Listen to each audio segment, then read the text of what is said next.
Deadly crashes. Boeing 737 MAX jets are once again in the air. You'll remember they were grounded and went through extensive testing in order to be recertified and deemed to fly safe. Well, American Airlines resumed flights with the jet last week, and soon they will be flying out of Sky Harbor. Jennifer Martinez spoke with an aviation specialist to get more insight into this. She joins us live now. Jenny?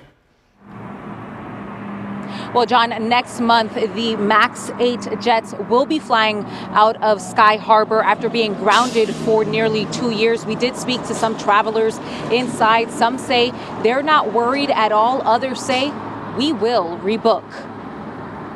It's the first time the Boeing 737 MAX will take the skies in Phoenix again since the aircraft was grounded after 2 crashes within 5 months of each other.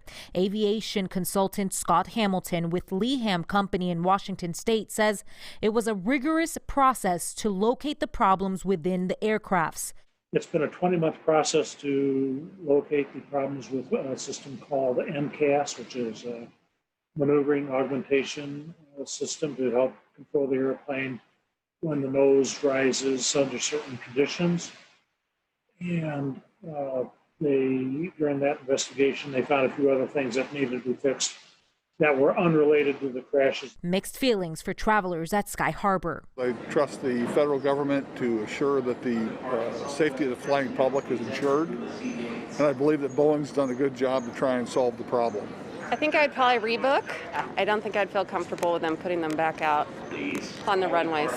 While many people are wary about flying on the MAX jet again, Hamilton says the FAA did an unprecedented scrutiny to recertify the aircraft to make it back into the skies, understanding that many people may be skeptical of flying Boeing 737 MAXs because of the history and the shortcomings that came from the investigation. I think what is particularly important here is that Transport Canada, EASA, and the Brazilian regulator were all looking over the FAA's shoulders to make sure that they are going to be satisfied with the recertification processes and that the fixes indeed are sound and proper.